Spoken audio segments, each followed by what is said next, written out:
কি রে শালা, কি খবর তোর? ভালো। তুমি এত খোশ মেজাজে কেন? তোর হিংসা হচ্ছে আমার খুশি দেখে? আমার বোনের ওপর দিয়ে ঝড় বয়ে গেল আর তুমি খোশ মেজাজ মুটাছো?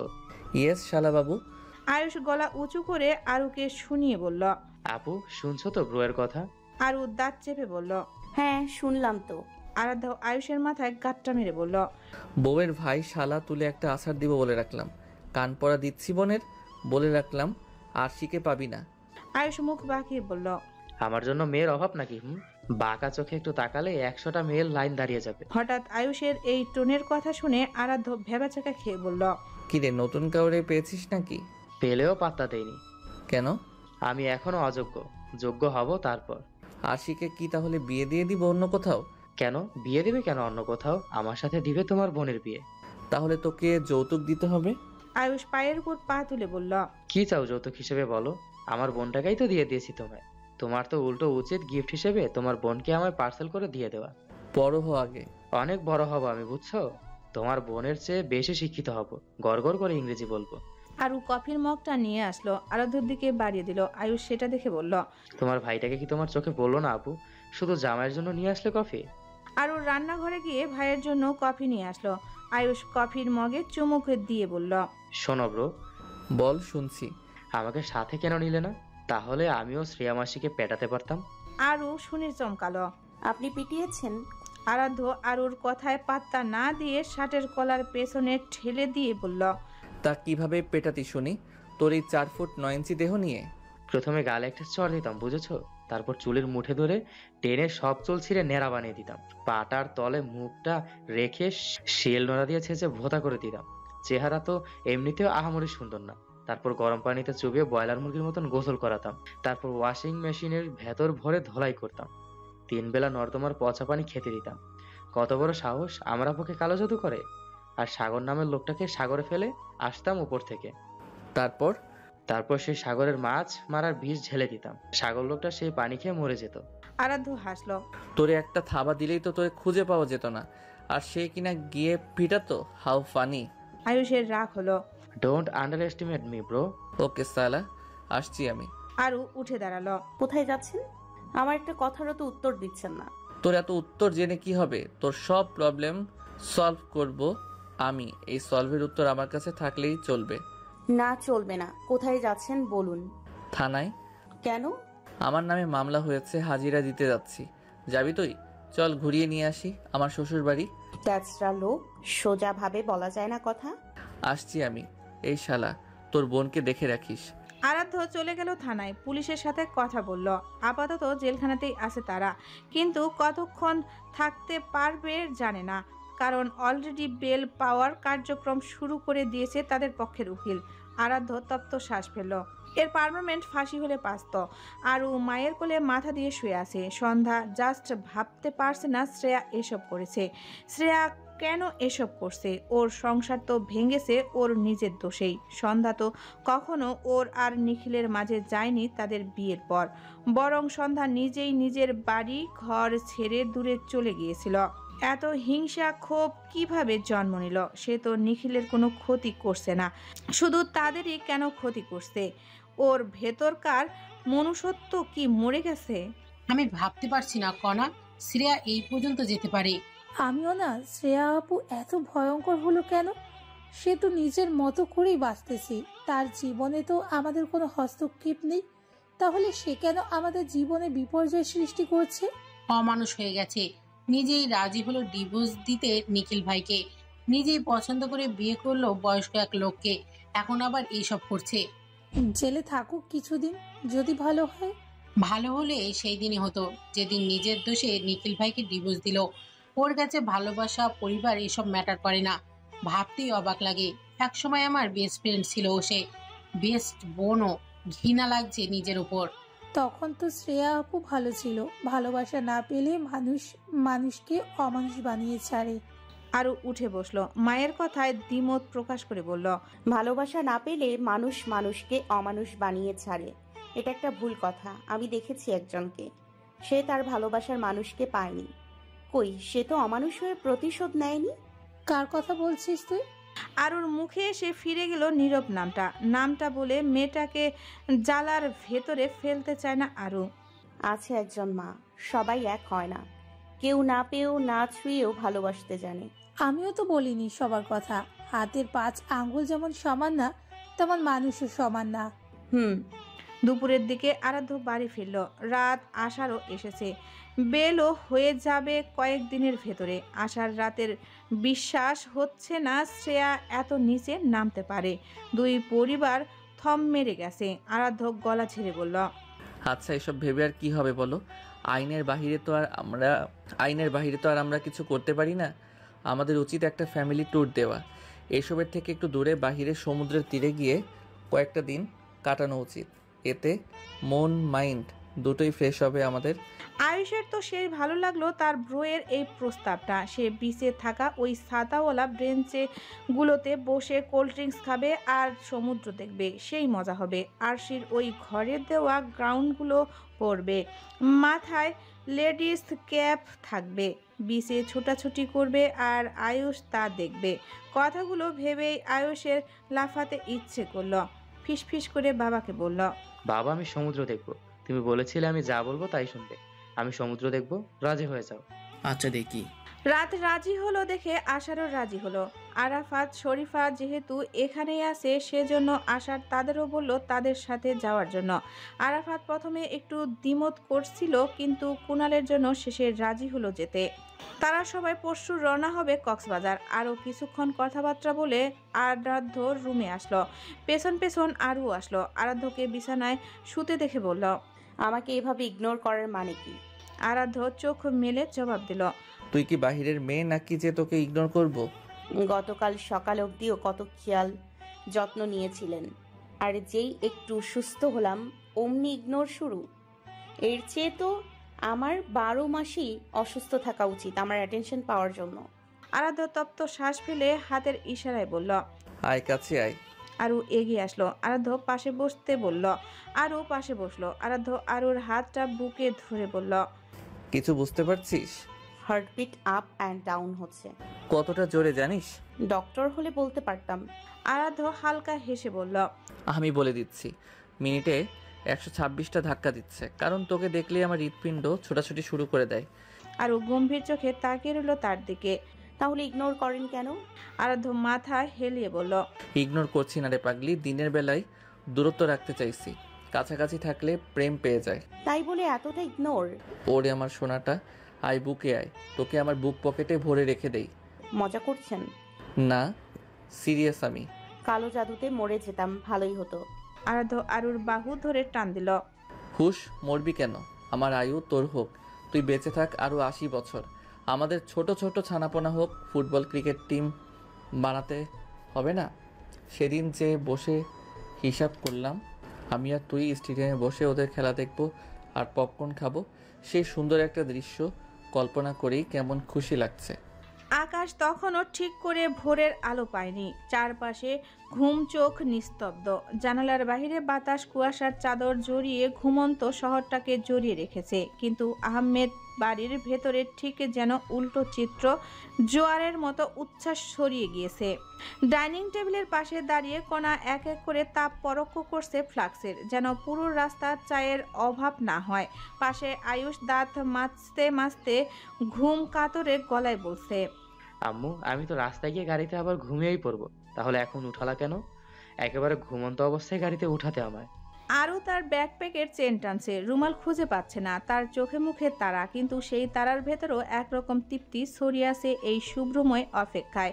ও ছিল বহুদিন ধরে। পেছনে দাঁড়িয়ে আরাধ্য তার গাড়ির চাবি নিয়ে প্রস্তুত। আরও একটু হাসে। 3টা মাইক্রোবাস ছুটে চলে কক্সবাজারের পথে।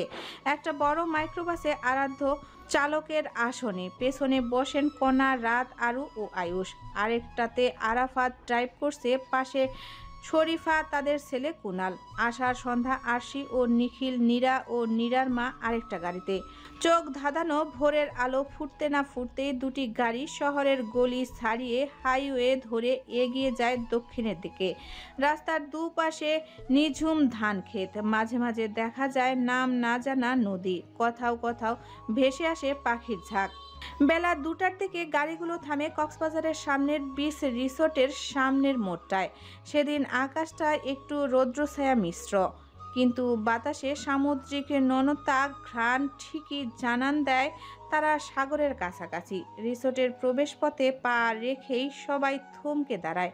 বিশাল গেট, ভেতরে একদম ট্রিপিক্যাল গার্ডেন টাইপ সাজানো, চারিদিকে নারিকেল গাছ, সুইমিং পুলের পাশ ঘেঁষে হালকা ধোয়া ধোয়া পানির বাষ্প ভেসে বেড়াচ্ছে। রিসোর্টের বিল্ডিংটা আধুনিক আর স্টাইলিশ, কাছে মোড়ানো ব্যালকনি যেন সাগরের দিকে এগিয়ে আছে। লিফট ধরে সবাই চলে যায় আলাদা রুমে।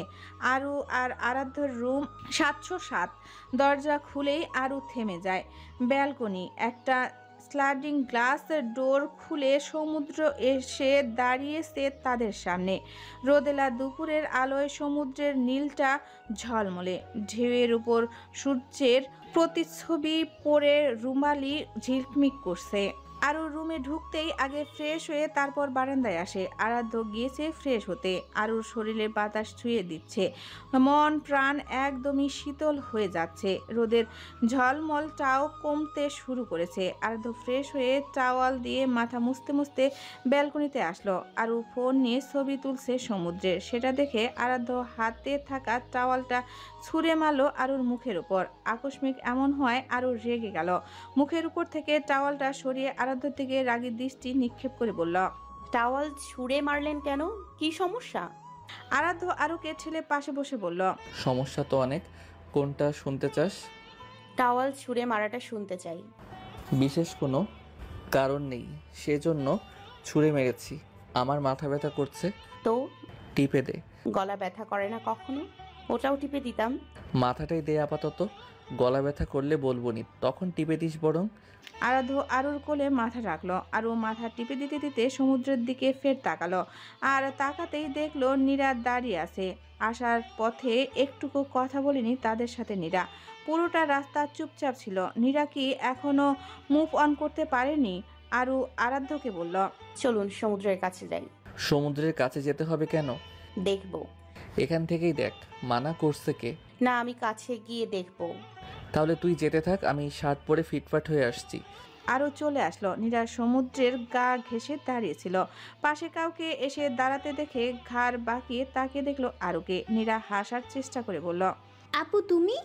কিন্তু আমি মন খারাপ। না না তো। আমরা কিছুক্ষণ কথা বলতে পারি? নিশ্চয়ই। চলো ওই বালুতে বসি। আরু নীরা বালুতে বসলো।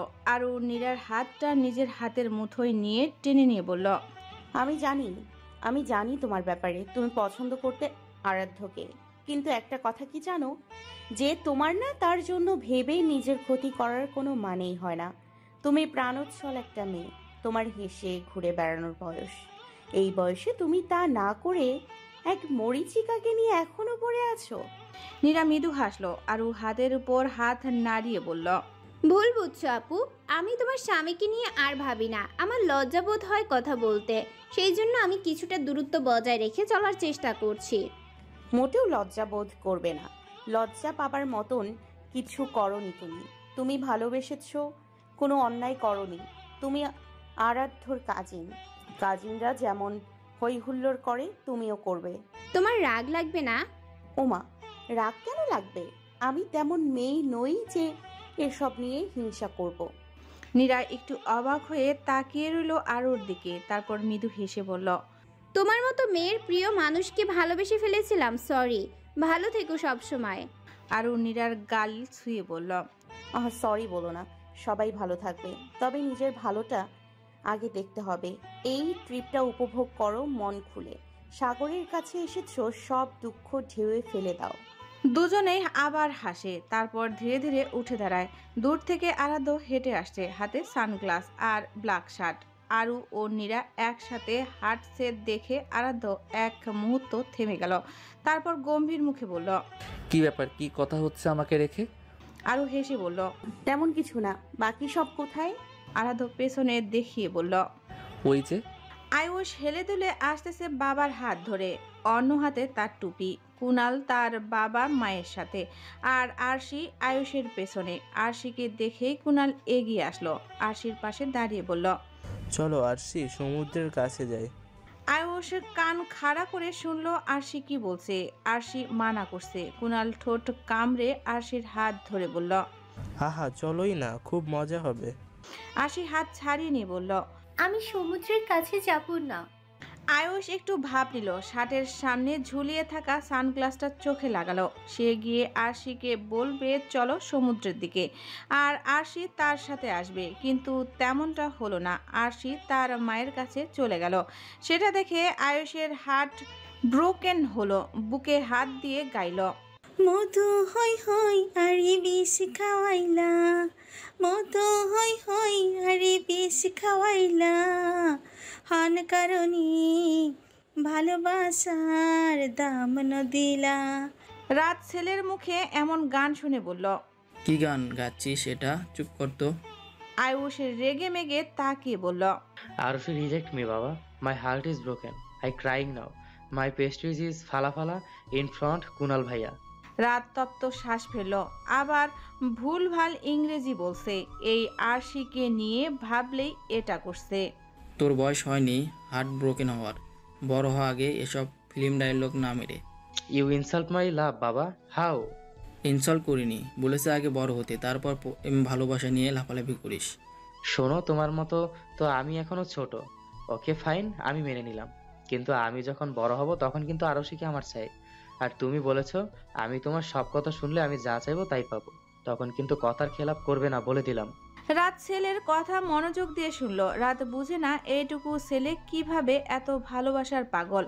ওর তো এখন বয়স খেলাধুলা করা, তা না ছেলে তার আরশি ব্যতীত কারোর সাথে কথা তো দূরে থাক, বন্ধুই করেনি। আজ অবধি আয়ুষের কোনো বন্ধু নেই। রাত ছেলের মাথায় হাত রেখে বলল। এত আরশি আরশি করিস কেন? আরশির মাঝে কি এমন আছে? আয়ুষ সমুদ্রের দিকে তাকিয়ে বলল। আরশির মাঝে যা আছে বাবা, তার কারোর মাঝেই নেই। আমার প্রতিটি নিঃশ্বাস প্রশ্বাস আরশির নামে, আমার হৃৎপিণ্ডটাই আমার কোনো অস্তিত্ব নেই, পুরোটা জুড়ে কেবল আরশি। তাকে না পেলে আমার নিঃশ্বাস সেদিনই থেমে যাবে বাবা। রাত গাঁটটা মারল ছেলের মাথায়। এসব ডায়লগ কোনো মুভিতে শুনেছিস? শুনি।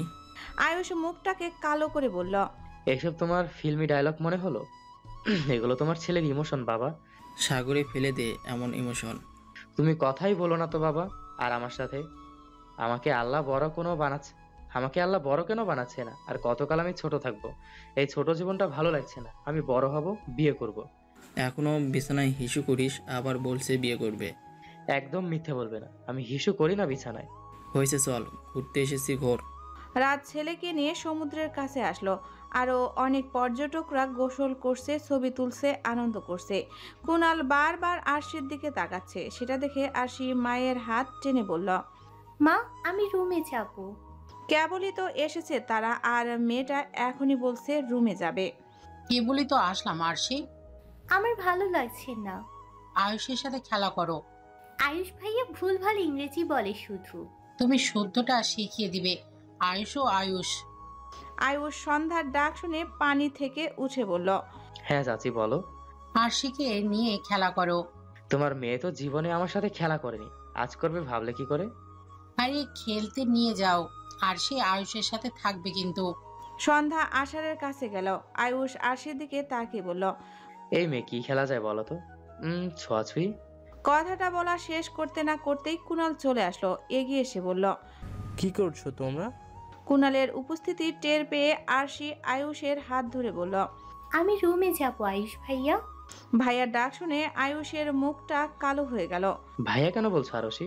আমি তোমার ফিউচার ছাইয়া, ডোন্ট কল মি ভাইয়া, নাম ধরে ডাকবে। কুনাল ভাইয়া থাকো, আরশিকে নিয়ে চললাম। কোথায় যাচ্ছ? হোটেলে। আমিও আসি। দরকার নেই, you can go enjoy. Ayush আরশির হাত ধরে নিয়ে গেল। কুনাল যাওয়ার পানে তাকিয়ে রইল। হোটেলে এসে আয়ুষ আরশিকে বলল। এখন হোটেলে আমরা কি করবো একা? তুমি আমি তো কিছুই চিনি না। আমি টিভি দেখব। চলো বাচ্চা মানুষ, তোমাদেরকে কার্টুন ছেড়ে দেই। আয়ুষ রুমে এসে টিভি ছেড়ে দিল। আরশি টিভি দেখতে লাগলো। সমুদ্রতে প্রায় অনেকক্ষণ গোসল করে হোটেলে ফিরল আরুরা। আরু রুমে ঢুকে ভেজা জামা কাপড় পাল্টানোর জন্য ওয়াশরুমে ঢুকতে চাইলে আরাধ্য বাধা দেয়। আরু ভ্রু কুঁচকে জিজ্ঞেস করলো। আবার কি হলো? কি করবি? অন্ধ নাকি? দেখছেন না কি করব? আরাধ্য বাঁকা হেসে বলল। চল একসাথে করি। আরু আরাধ্যকে ঠেলে দূরে সরিয়ে বলল। অসভ্য, সরুন তো। আরাধ্য আরুকে টেনে নিজের কাছে এনে বলল। সরবো কেন? কাছে আসবো, চল। একদম না। কি একদম না? আপনি যা চাচ্ছেন তা হবে না। লজ্জা পাস নাকি এখনো? আপনার মতন আমি বেলেহাজ নাকি? বেলেহাজ না হলে বাপটাক শুনবো কি করে? হয়েছে, সরুন। জামা কাপড় বদলাতে দিন। হাই নিডিও বললাম যে। রাতে। পাক্কা? হুম। আরাধ্য ছেড়ে দিল আরও ছাড়া পেয়ে চলে গেল জামা কাপড় বদলাতে। রাতের ডিনারটা যার যার রুমে নিয়ে গেল ওয়েটার। আয়ুষ তার ডিনারটা নিয়ে আরুদের রুমে আসলো। আকস্মিক আয়ুষকে দেখে আরাধ্য ভ্রু কুঁচকে জিজ্ঞেস করলো, কিরে আমাদের রুমে কি তোর? আয়ুষ মুখটাকে ফ্যাকাশে করে বলল, ব্রো, আমি তোমার সাথে থাকবো। আমার সাথে থাকবি মানে? তোমার সাথে ঘুমাবো। কেন? আমার সাথে কি মধু লাগানো নাকি? তোমার থেকে অনেক কিছু শিখবো। কি শিখবি? ম্যাচিওর হওয়ার টেকনিক শিখবো। আমি নিজেই এক আধ পাগলা, তোকে কি ম্যাচিওর হওয়া শেখাবো? যা অনলাইন কোর্স কর গিয়ে এটার উপর। তোমরা কেউই আমায় পাত্তা দাও না ব্রো, আমি আর থাকবোই না দেশে। কোথায় যাবি তাহলে? দু চোখ যেদিকে যায় সেদিকেই।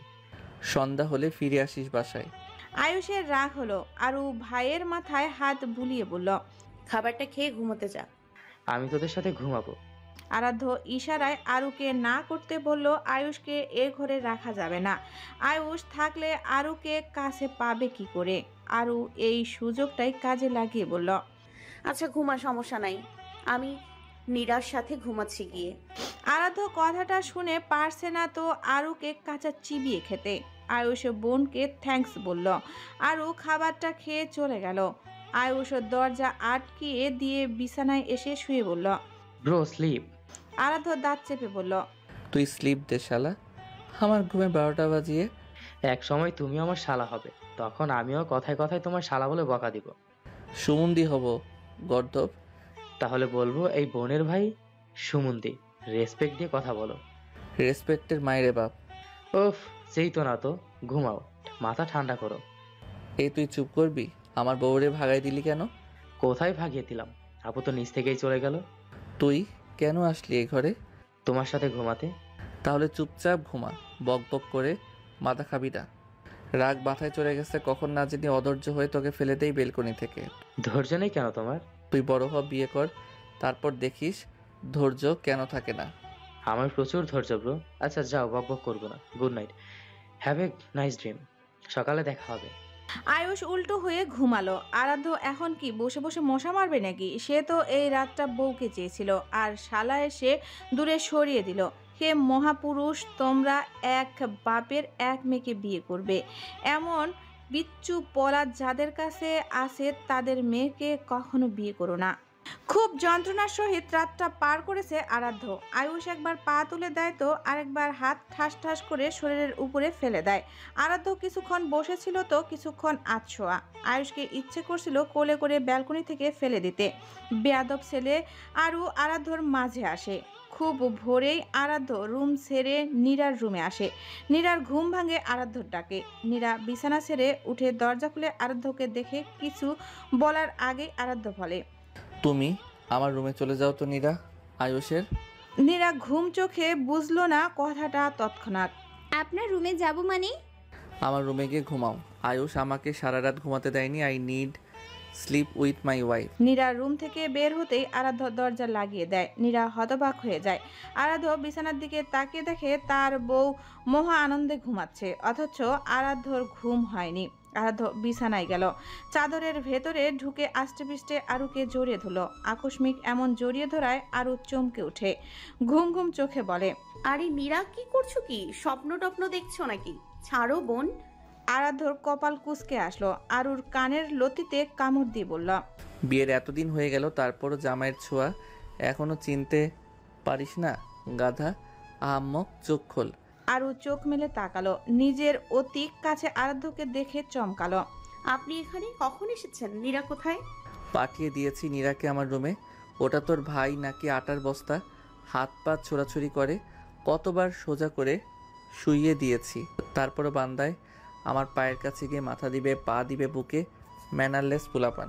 আশ্চর্য, ছোট তো। কিসের ছোট? এখন ক্লাস 8-এ পড়ছে, কমাস গেলে 9-এ উঠবে, এখনো বাচ্চা। ফিডার খাওয়া তোর ভাইকে বাচ্চা হয়ে থাকলে। আশ্চর্য, এত রাগ করছেন কেন? আমি ঘুমাবো। তো ঘুমান না, না করেছে কে? তুইও আমার সাথে থাকবি, তোকে জড়িয়ে ধরে ঘুমাবো। আমার ঘুম নেই আর। তো তো মানে ছাড়ুন, আমি উঠবো। না, বেলা 11টায় বের হবি রুম থেকে গোসল সেরে। পাগল নাকি আপনি? ইয়েস পেপস, আমি পাগলি। আরাধ্য আরুর ওড়নাটা ধরে টান দিল। আরুর রাগী চোখে তাকিয়ে বলল, বেশি বেশি হয়ে যাচ্ছে কিন্তু। হোক না একটু বেশি বেশি, মন্দ কি তাতে? তুই আমি আর বদ্ধঘর, উফ পুরোই জমে ক্ষীর। আরুর গলায় চুমু খেলো আরাধ্য। তারপর ধীরে ধীরে দুটি হৃদয়ের মিলিত হলো। আয়ুষ ঘুম থেকে উঠেই নীরাকে দেখে চোখ ডলতে ডলতে শোয়া থেকে উঠে বলল, ব্রো আমাকে তোমার রুমে দিয়ে গেছে রাতে, তাই না? না, আমিও এসেছি। ব্রো কোথায়? আমার রুমে। আয়ুষ ভালো করে রুমটা দেখলো, ব্রো এর রুমেই তো আছে। কি করছে ব্রো তোমার রুমে? জানি না। দেখে আসবো? নীরা চোখ বড় বড় করে বলল, এই না না, তুই দেখে আসবি কেন? বাচ্চা ছেলে, যা ফ্রেশ হয়ে নে গিয়ে। আয়ুষ বাবা মায়ের রুমে আসলো। তার বাবা মা মিলে ব্যালকনিতে বসে ধোয়া উঠা চা খাচ্ছে। আয়ুষ পাশে বসে বলল, এই তোমরা চা খাচ্ছ? রাত চায়ে চুমুক দিয়ে বলল, না, বিরিয়ানি খাচ্ছি। আমি তো দেখছি তোমরা চা খাচ্ছ। দেখার পরও জিজ্ঞেস করলি কেন? এমনি করলাম। আমরা ঢাকা যাব কবে? কেন, ভালো লাগছে না? একটুও ভালো লাগছে না। আমি পিছিয়ে যাচ্ছি পড়াশোনাতে। 2-1 দিন পিছালে কিছু হয় না। রেজাল্ট খারাপ আসলে তো তখন তুমিই বকবে। আচ্ছা, তোর বাইরে পড়াশোনা করার ইচ্ছা আছে? কোন দেশে? কানাডা। আরো সে কেউ পাঠাবে আমার সাথে? হুম। তাহলে যাব না। রাত বসা থেকে উঠে চলে গেল। 10টার দিকে আরুর নিজের রুমে এসে গোসল করে তারপর ব্রেকফাস্ট করতে গেল। আরুর পর আরাধ্যও আসলো। দুজনে খেয়ে দিয়ে সমুদ্র দেখতে গেল। নীরার রিসোর্টের সুইমিং পুলের পাশে দাঁড়িয়েছিল, তার দৃষ্টি পানির দিকে। রিসোর্টে তাদের পরিবারের কেউ নেই, তারা সবাই সমুদ্রের কাছে গেছে। নীরা কি একটা ভেবে যেন পাশ ফিরে যেতেই আকস্মিক কারো সাথে ধাক্কা খেলো। মাথা তুলে সরি বলতে গিয়ে দেখলো এক পুরুষ। নীরার দূরে সরে গিয়ে বলল, দুঃখিত, আমি দেখিনি আসলে। লোকটা মৃদু হেসে বলল, ডোন্ট সে সরি, দোষটা আসলেই আমার। I am extremely sorry. Nira চলে গেল। লোকটা সাথে থাকা ম্যানেজারের দিকে তাকিয়ে বলল, মেয়েটাকে? ম্যানেজার বলল, মেয়েটা পরিবারের সাথে ঘুরতে এসেছে স্যার। নাম কি? জানি না। জেনে জানাবেন তো আমায়, আর ওর বাবা মাকে সেটাও জানাবেন। জি অবশ্যই। লোকটা চলে গেল। নীরার রুমে এসে ব্যালকনিতে গা এলিয়ে দিল। রাতের দিকে রিসোর্টের বাহিরে আড্ডা বসলো আরুদের। আয়ুষ গিটার বাজাচ্ছে আর কুনাল গান গাইছে। আয়ুষ প্রশংসা করলো কুনালের কণ্ঠের, বলল, কুনাল ভাই, ওর ভয়েস জাস্ট ওয়াও গো। কুনাল স্মিত হাসলো আরশির দিকে তাকিয়ে। তোমার ভালো লাগছে আরশি? আরশির নাক মুখ কুচকালো, ছোট করে জবাব দিয়ে বলল, না। কুনালের মুখ চুপসে গেল। আয়ুষ তা দেখে বলল, কুনাল ভাই ডোন্ট আপসেট, আরশির ভাই আমি বলছি, ইটস টু গুড। কুনাল আয়ুষের কাঁধে হাত রেখে বলল, তুমি ভীষণ লয়াল আয়ুষ। আয়ুষ শার্টের কলার টেনে বলল, একদম পিওর লয়াল আমি। কুনাল মুস্কি হেসে বলল, তুমি যতই লয়াল হবে আয়ুষ, ততই তোমার পরিচয় হবে চিটারদের সাথে, তাই সাবধান। দুনিয়া চিটার হোক তাতে আমার কি, আমার চেনা জানা মানুষগুলো না হলেই হলো। আরাধ্য গিটার কেড়ে নিল আয়ুষের থেকে, তারপর বলল, কি ফিস করছিস তোরা? কুনাল জবাব দিল, কিছু না ভাইয়া। আরাধ্য কারো উপস্থিতি টের পেয়ে সামনে তাকিয়ে দেখলো এক ভদ্রলোক দাঁড়িয়ে আছে। আরাধ্য জিজ্ঞেস করলো, কিছু বলবেন? ভদ্রলোক জবাব দিল, জি। নীরা তাকালো না, সে ঘাসের দিকে তাকিয়ে আছে। লোকটা নীরাকে দেখিয়ে বলল, ওনার নাম কি? আরাধ্য ভ্রু কুচকালো। কেন বলুন তো? প্রশ্নের উপর প্রশ্ন করতে নেই, জবাব দিয়ে তারপর জিজ্ঞাসা করুন। ওর নাম এই সেরি। লোকটার কপালে দুভাঁজ পড়ল। মজা করছেন? আপনার সাথে আমার মজার সম্পর্ক। নামটা বলুন। যার নাম তার কাছে জিজ্ঞেস করুন। এই মিস নীল জামা পরা, আপনার নাম কি? নীরা এবার মাথা উঁচু করে তাকালো। দুপুরের সেই লোককে দেখে চমকালো। আপনি চিনতে পেরেছেন? আরাধ্য জিজ্ঞেস করলো, চিনো না কে? না ভাইয়া, দুপুরের দিকে জাস্ট কথা হয়েছিল। লোকটা জিজ্ঞেস করলো, নাম কি আপনার? আমার নাম জেনে আপনি কি করবেন? অনেক কিছুই করতে চাইছি, নামটা বলুন। পাশ থেকে আরু বলল, ওর নাম নীরা। এখন বলেন কি অনেক কিছু করতে চাচ্ছেন? আমার নাম শাহিদুল ইসলাম, এই রিসর্টের মালিক। তো তো কিছুই না, এমনি পরিচয়টা দিলাম, কোনো অসুবিধা হলে জানাবেন। আপাতত আপনি অসুবিধা করছেন ভাই। সহ্য করে নিন আপু। আর এই যে মিস, আমার নাম আর আমাকে ভুলবেন না কিন্তু। নীরা বিরক্ত হলো, বসা থেকে উঠে দাঁড়িয়ে বলল, আপনাকে মনে রাখার মতো কোনো কারণ দেখছি না। আপনি চাইলে কারণ দেখাতে পারি। I am not interested. Nira চলে গেল। সাইদুল নীরার যাওয়ার পানে তাকিয়ে হাসলো। আরাধ্য তা খেয়াল করলো। লোকটা চলে যেতেই আরাধ্য আরুকে বলল, এই ছেলের মতলব ভালো না। নীরাকে কিভাবে যেন দেখছিল। নীরার সাথে সাথে থাকিস তো, শত্রুর তো অভাব নেই আমাদের।